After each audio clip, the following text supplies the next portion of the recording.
Good morning, my friends. Make sure to like, comment, subscribe, and turn on notifications so I can be with you forever. I'm going to be leaving my email in the description, so if you want to contact me for anything at all, feel free to do so. And if you have any suggestions for any future videos for me to do a topic on, feel free to comment that below. Today I'm going to be talking about a specific subject that's been encircling the narrative, so to speak, nowadays around the world. Mostly in America, I would say specifically, but it's branched itself out as a topic of interest, I guess, in many other places, which is the topic that, people like Kanye West have espoused and, specifically related to the Jews in the world having this, supposed secret cabal society controlling everything. And, I want to talk about that a little bit, specifically about people like the Black Hebrew Israelites and how there's this racial connotation towards the Jews. And I think there's a lot of misconceptions as to what being a Jew is, obviously. A lot of people sort of ascribe it as being an inherent race or a specific ethnicity, which is usually associated with the Ashkenazi Jews. One of the biggest, things that I've heard that sort of is equated towards Ashkenazi Jews is that they're not actually Jews. They're secretly Khazarian, which is generally just not true in every regard. There might be some people who have some genetic disposition to the Khazarian Empire from 2,000 years ago, but the inherent belief that there's somehow a direct link between all Ashkenazi Jews and the Khazarian Empire is mostly just made up anyway. So the idea that these are the inherent Jews that exist in the world is completely fabricated, mostly to espouse this narrative that there is this secret organization of Jews controlling the world, which in the only regards that that's actually true is in regards to Jews that just have prominence and power. And, because of the fact that a lot of Jews have attained power, people just sort of assume that there must be some kind of secret society going on, when in reality it comes down more to the espoused values and customs that Jews have built into themselves over the generations as a nation. And they inherently find success within business or trade because of the fact that that is their inherent cultural heritage, so to speak. And yeah, there is a tendency for Jews to look out for one another in terms of the Jewish community, especially if you go into really embedded communities like the Orthodox community or the Hasid community. They're very much intertwined with each other and they're always supportive of each other. There's a very strong knit community, and it's because it's based around a religious and nationalistic entity, or not entity, but an inherent tight-knit communal aspect of things that's been present since the dawn of Judaism, which was when since Abraham, or arguably since Moses, when the actual nation was congregated and given the 10 Commandments at Sinai and went into Israel. So, at the end of the day, it's not really that secretive, or, there's not much going on other than the fact that just like any other community, it's very tight-knit, and because there's a religious aspect to it, it creates that inherent tight-knit community even further. Why are so many Italians have, such a strong history with the mafia? It's for the same reasons, because that was how Italy managed a lot of its affairs, through organized crime in that regard. And so it's just very interwoven, and it's not necessarily that all Italians are in the mafia, just like not all Jews are greedy businessmen, but because those aspects have become intertwined within the community, or just the nation, if you want to call it that, it's, it embeds itself into the ethnic tribe, so to speak, in a way that's more than just a coincidence, I guess. And because of that, people look at it from a surface level interpretation and think that there is some kind of secret society going on that's imposing a Jewish world order, when in reality it has more to do with the fact that Jews just kind of gravitate towards one another, just like any other ethnic minority or majority. They kind of congregate with one another. It's just kind of how it is. And because of that, they create pools of power in specific areas in the world where they are allowed to. Historically, Jews were not really allowed to partake in various places of enterprise or business, so they congregated in areas where they could have a sense of authority.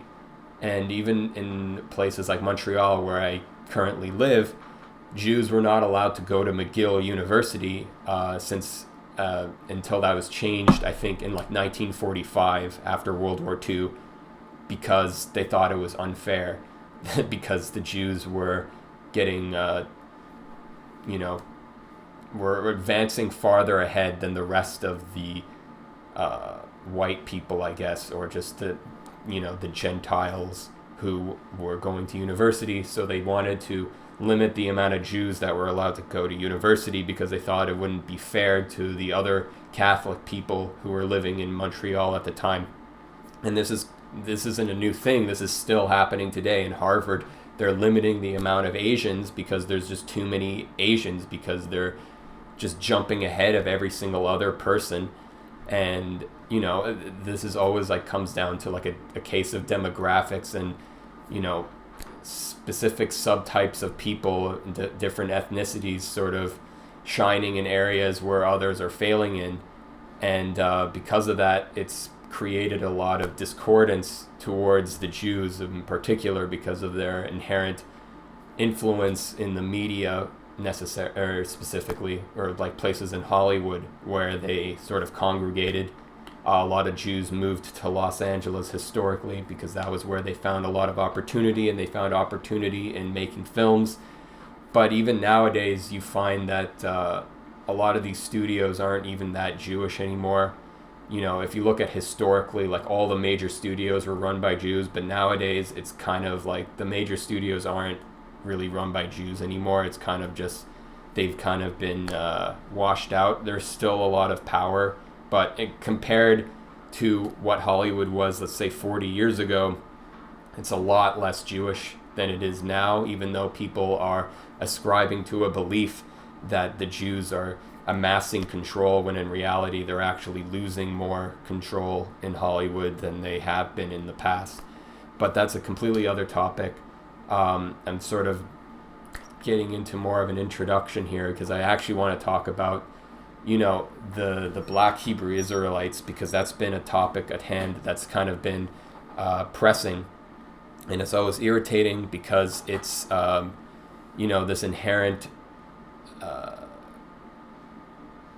self-assertment from black people, specifically within the Hebrew Israelites, who assert that they are the real Jews, and the Ashkenazi Jews specifically are the fake Jews. And I've seen all kinds of weird sects out there. Like there's this one sect that believe that the 12 tribes of Israel are actually various assortments of countries in South America. Like they think the tribes of Judah are Black Americans, and then like the Zebulun tribes are like the Native Americans, which doesn't make any sense. And then there's like the Levites are the Haitians. I don't know. They have all the 12 tribes. You can look it up somewhere. I forget what specifically the organization is called, but they basically believe that the real 12 tribes of Israel are like Latino, Native American, and Black, which doesn't even make any sense. like you can take the stance of Native Americans and black people because they're like repressed minorities. Latinos, it's a little weirder because being Latino is like such a well-rounded, encompassing aspect of what that even means, because it's not a specific race, because you can have someone who's like literally looks like me but speaks Spanish and then they're considered Latino, or you can have someone who's like actually like fully indigenous, like full Aztec ancestry, and he's also Latino. So like what that even means is completely ambivalent. And it's the same regards to Jews, because Jews have lived in so many different areas in the world and have intermingled with people within those territories. So the ethnicity of the Jews has drastically shifted throughout the generations, because when the temple was destroyed in 70 CE, you know, everything was like all the Jews just scattered around all over the world, and they'd been scattered even before that. When the first temple was destroyed, I think that was around 700 BC, and they've lived in various different places. So over thousands of years, obviously their genetic disposition is going to change. So when you have this sect of black people asserting that black people are the real Jews and that the other ones are just imposters, well, then that's a complete fallacy, because the idea that the Jews are an inherent race is already a fabrication, because Jews aren't a race, they're a nation.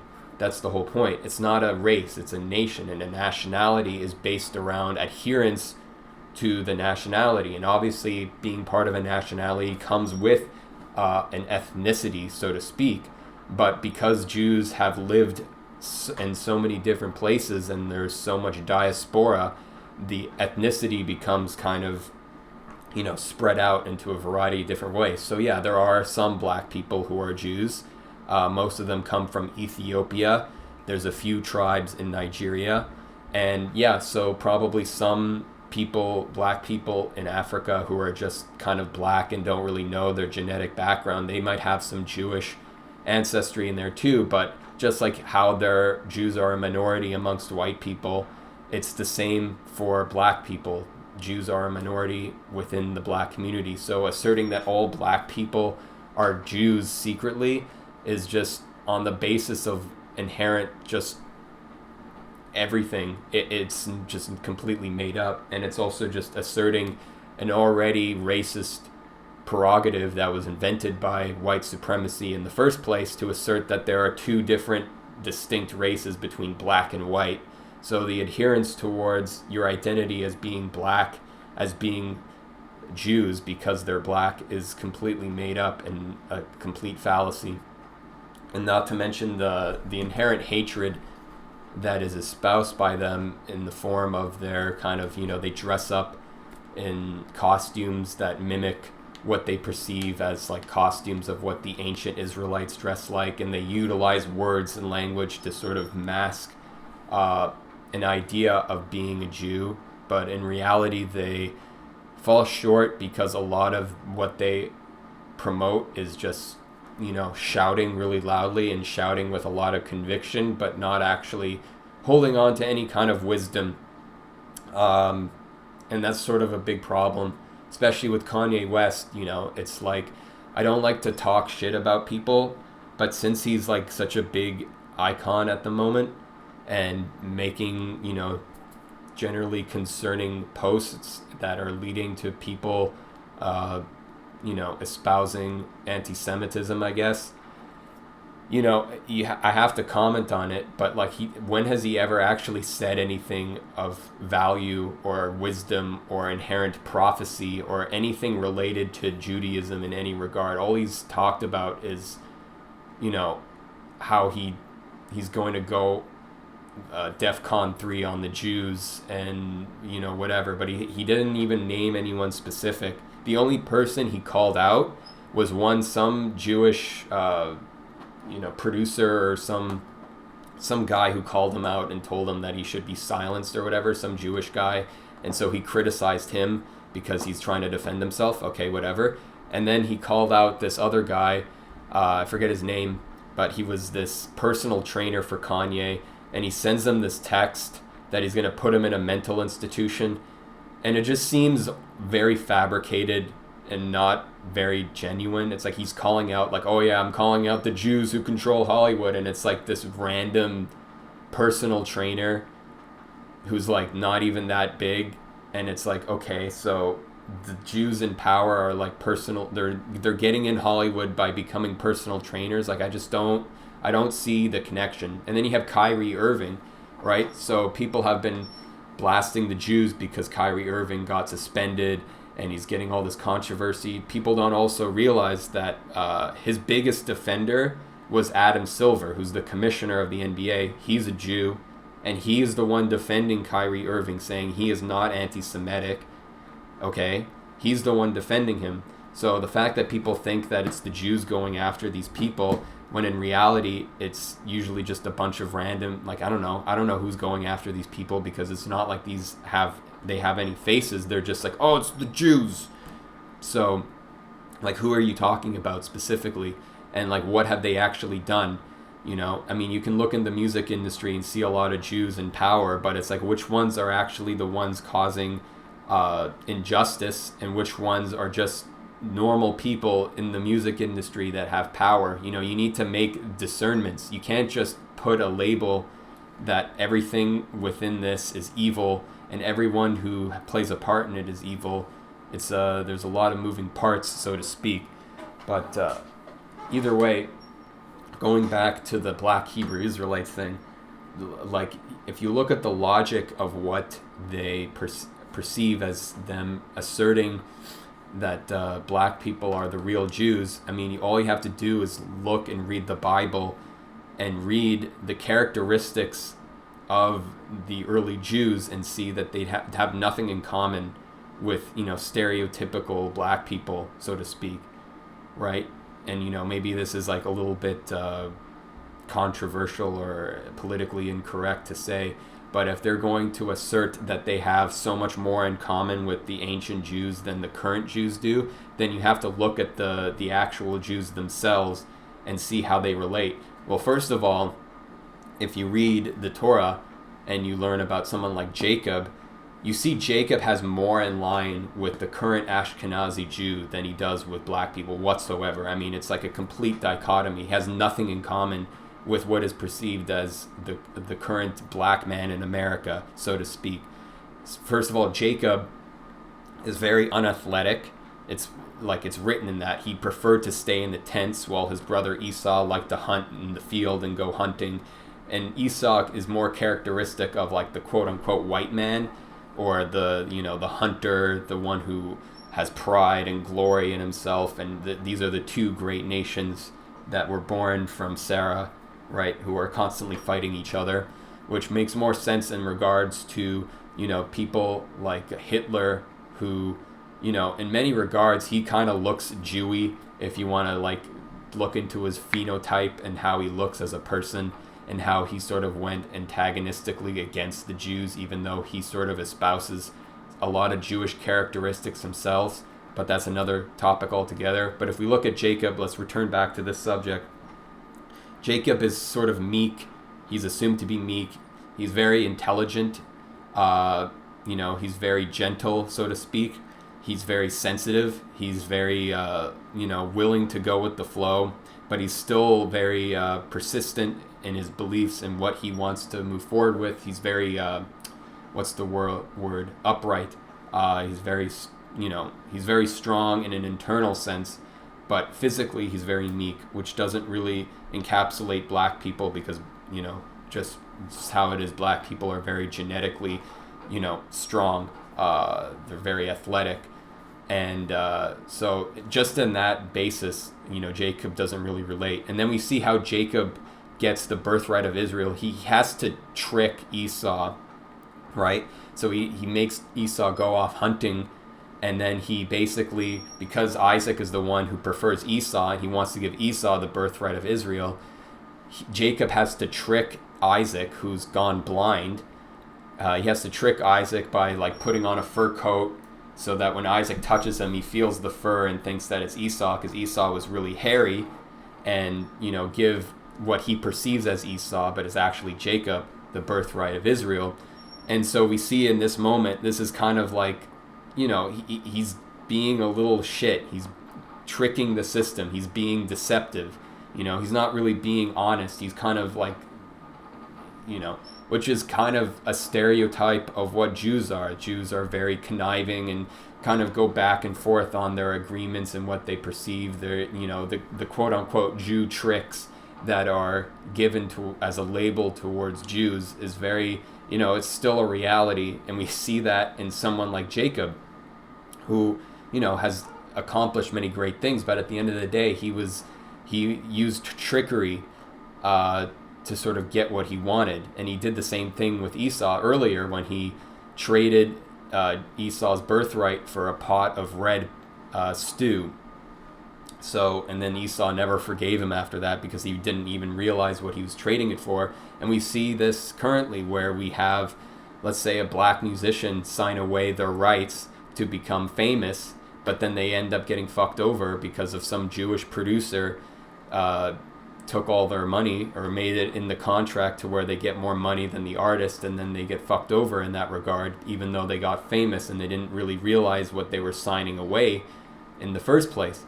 So this is a negative attribute to the Jews, but nonetheless, it's still a very valid argument if you want to ascribe like who are the real Jews. Well, obviously the Jews who encapsulate the characteristics of Jacob, because Jacob is the patriarch. He is the representation of all Jews that exist today. And so his personality and his characteristics are embedded in the Jews today. And it's funny when you're reading the Bible, because it's like they still have the same characteristics from back then as they do now, right? All the Jews, including myself, have these characteristics embedded in them, whether they're positive or negative. They're just there.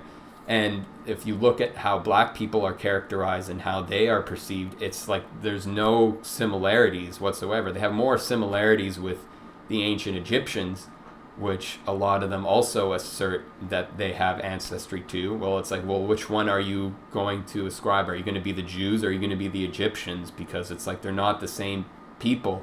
They're very different. You can't have both of them, right? The Jews are very much in line with not identifying with the ancient Egypt.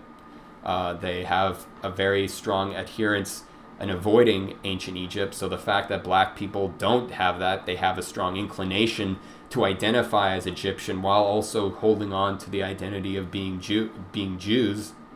It's like, which one are you going to pick? So that characteristics of still wanting to hold on to the identity of being Egyptian, this empire of power and colonial rule, might makes right kind of thing, which is what Egypt represented at the time. It begs the question of illegitimacy in your arguments as what you identify as. And when you look at actual black Jews, like Ethiopian Jews, they don't look at all like black Americans living in the U.S. They have a very specific ethnic look to them that's very distinct compared to just, comparing all black people around the world. Because don't forget, it's not like there's a uniformity amongst black people. There's various different ethnic minorities within the subset of having black skin, so to speak. So it's just a completely made up ideology, which is just, it's an unfortunate reality based off of a destruction of their own culture that they don't actually have because of white racism. So they gravitate towards what was the only thing that they learned, which was reading the Bible, going to church, and that was the only sense of community and culture that they could gravitate towards. And then they read the Bible and see, hey, there's some similarities here. The Jews were enslaved, we were enslaved. So it obviously makes sense in that regard, but it's like, why are you trying to appropriate other people's history when you can just, encompass your own? Black history is already its own thing that has a strong culture and history and lots of things to grow from. And it's unfortunate that a lot of black people don't even acknowledge it for themselves. They'd rather acknowledge the idea that they're Jews when they have their own history that's, very, what's the word? it's just a good history. They have a lot of good history for themselves. You know, you look at jazz music, for instance. I mean, jazz was a pinnacle of American culture. And it's unfortunate that today not many black people give a shit about jazz. They don't know anything about jazz. And if they do, it's like the bare minimum. Like, oh yeah, Miles Davis like did some cool stuff, but like that's pretty much it. They don't know anything. You go to any jazz class in university, you go to any jazz band, jazz group, whatever, unless you're in New Orleans, because that's different, but just anywhere else in the world or in America, you will not find black people playing jazz. You will find mostly white people, because they rejected their own culture, which is, it's sad for me to see that, but it's a reality. And then you have all these black Hebrew Israelites, you know, appropriating Judaism for themselves when they're ignoring their own culture, so to speak, which is, it's like, what are you doing? Like, why even do this? You have your own history, so like, why take someone else's history when you have your own? And it's not to say that you can't learn from, you know, Christianity or whatnot, but when you start adhering to it and start being antagonistic towards the actual people who are being represented in the Bible, then it's like, what are you gaining from that? And the truth is, they don't gain anything from that. They just end up becoming hateful and spiteful and accomplishing nothing in regards to their own upliftment of suffering or anything at all. They just end up staying level in their own delusions of what they believe themselves to be. So at the end of the day, it's like, what do you want to accomplish in this movement of being against the Jews? Are you actually trying to uplift yourselves and trying to embetter yourselves, or are you just trying to point your finger at someone who you perceive as a threat to yourself, when you are the one being the threat in general by trying to eradicate the reality of who the Jews are by claiming that they are Khazarian or Edomites or what have you, just making up shit as you go along. And it's sad to see, because they don't even acknowledge their own history or their own culture, except unless it's like rap music or something. But even then, it's like, okay, well, is that it? That's all you care about? Do you even know about anything else? And then they'll, like, you know, make some random quotes by Malcolm X or whatever, who they don't even understand really themselves either. But that's an entirely other topic that I'm not really going to get into. I'm only going to talk about what is relevant to myself as a Jew and what I can speak on behalf of that from someone who's actually studied the Bible and actually understands it in a way that's better. And it's like, even still, the Jews didn't come from Africa. If you read the Bible, they came from Iraq. That was their place of origin. And they weren't black or white. They were, a distinct ethnicity of mixture. That's the other thing. Like, in the Bible, the Jews are, it's clear you see them as a mixed nation. They're not strictly adhered to within like a strong communal nationalistic trope, right? You look at Egypt, that was super condensed in its nationality and trying to preserve its own ethnicity. You have all these pharaohs committing incest, marrying their sisters and brother to sort of preserve the purity of their race, so to speak. That was more in line with other nations. The Jews were marrying all sorts of people. The idea that the Jews are much more willing to preserve their own identity nowadays is actually a rarity in Jewish history, right? So for most of Jewish history, the Jews went out of their way to go and marry foreign women, which is kind of a weird thing that nowadays people assert that Judaism is passed through on the mother's side, which actually isn't really true. It's passed through on the father's side. It's just that the mother has to raise the child to be a Jew in order for them to be qualified, because when you're raised by your mother is your biggest influence. Your father's not going to be as much of an influence on you as your mother is, which is why it's important for a woman to convert to the beliefs of her husband in the Jewish community. But it's not an ethnicity thing. The ethnicity part comes from the father. If you read the Bible, all of the major prophets, or most of them anyway, the major patriarchal figures married foreign women. Jacob married an Aramaean, Isaac married an Aramaean, Moses married an Ethiopian woman. Okay, well, so there's like the black part, right? He married kind of a black woman, we assume, since she was a Cushite. And it's actually funny because in the Bible, Miriam, Moses' sister, criticizes Moses' wife. She's like, should we listen to this woman? She's a Cushite, blah blah blah. She's like literally being racist in the Bible, and God punishes her and gives her leprosy because she's actually being racist towards Moses' wife and disrespecting her.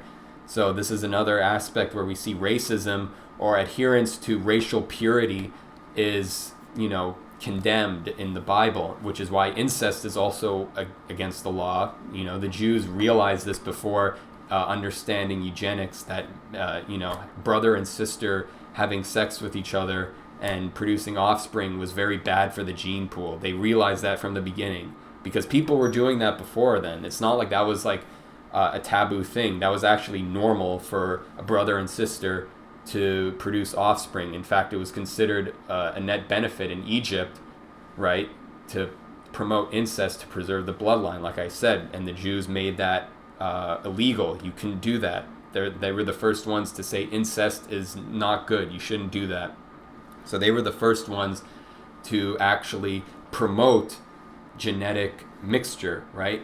And then you can continue on the line. King David, right? I mean, he had like how many wives? He had like 300 different wives from all variety of nations. And, his son Solomon, right? He wasn't born to a Jewish woman. He was born to a Hittite woman, Bathsheba, right? Of which David was, committed adultery with and killed her husband. And that's a whole other story. But eventually he made amends and they produced a child named Solomon, who was half Hittite, half Jew. And, he was considered dark-skinned. That's what's alluded to in the Bible. But David was considered ruddy-skinned, which black people still assert that means he was black because they create this whole narrative. You can read these forums online where they try to sort of rationalize why David was a black man by asserting that black people have red skin somehow, which just doesn't really make sense. But either way, it's like, who cares? The whole point is that the Jews are an ethnic mixture of a variety of different nations that congregate into one nation, so to speak. And which is actually what Hitler disliked about the Jews, because they were like this weird admixture, or what white supremacists dislike about the Jews, because they're not an actual nation. They're not an inherent fixed ethnicity. They're a mixture of all kinds of different things, and they don't like that. That's why Varg Vikernes, for example, hates the Jews, and the Brazilians equally, because they're both these weird admixtures of people.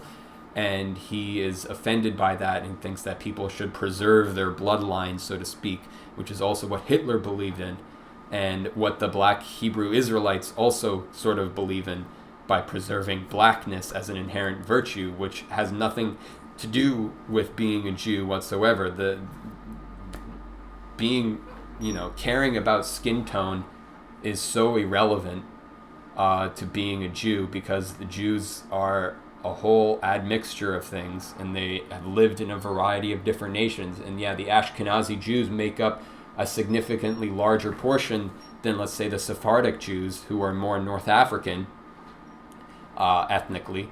So that's why people perceive Jews as being white predominantly, but the fact remains that there's Jews in a variety of different places. And don't forget, like, within the Jewish community, there's still racism in regards to white versus blackness. I mean, the amount of racism that Ashkenazi have against Sephardics, or Sephardics have against one another too, as well. There's a lot of racism in that regard. I mean, I remember I had a friend of mine who's a Sephardic Jew, and we went to a friend of ours' place who was Ashkenazi Jew, and I don't know, we were talking about something, and eventually my friend brought up, it's like, oh yeah, I'm actually Jewish too. And my Ashkenazi friend was like, oh really? Like, where are you from? It's like, well, I'm like, my mom's from Morocco, so we're Sephardic. And he's like, oh, that's not real. You're not even a real Jew then. And he was like, say that, put off. And my friend was kind of like, yo, what the fuck? Like, you can't say that. But that's the thing. It's like this internal racism that's mostly stemmed from white supremacy anyway, but it's still embedded in the Ashkenazi Jews who get to be white, so to speak, because the fact that they lived in Europe for so long and, developed light skin tone. I mean, you look at someone like me, my dad married a French Canadian, and he's a lot darker than I am. And, so I became lighter skinned, and this happened over generations anyway. So the Jews who were living in Israel were probably a lot darker than they are currently in terms of Ashkenazi, but they probably weren't black either. They probably just looked like Arab or something. They just looked Middle Eastern, which just makes more sense. Like, they just would look like the people who live in that area, which is the logic of reality, right? They wouldn't necessarily look like people who lived elsewhere, like in South Central Africa or something, which doesn't make sense because there's literally no connection. The closest connection to Black Africa would be the Kushite Empire, which is very minimal in terms of their connection. The only connection is through Moses' wife, Zipporah, who allegedly the sons that she bore from Moses eventually moved to Ethiopia and made a congregation there, but that's kind of more like, rabbinical folklore, so to speak. No one really knows what happened, but that's kind of what people believe in. And Ethiopia has a large Jewish community, and there's also the Rastafarians who believe that they're Jews as well.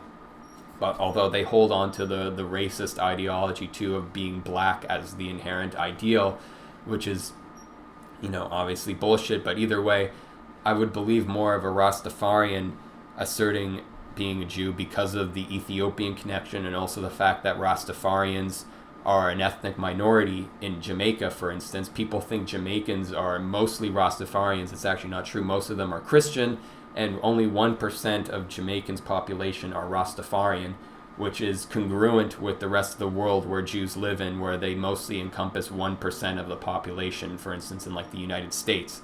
So it's like, okay, well, that makes sense then, and they prescribed more to what I would perceive as more Jewish beliefs and ideology and characteristics that are different from necessarily just regular Black Americans, for instance.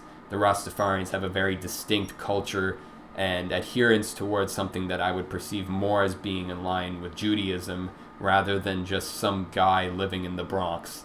So anyway, I'm going to leave it at that. Thanks for tuning in. Make sure to like, comment, subscribe, and I'll see you next time. Peace.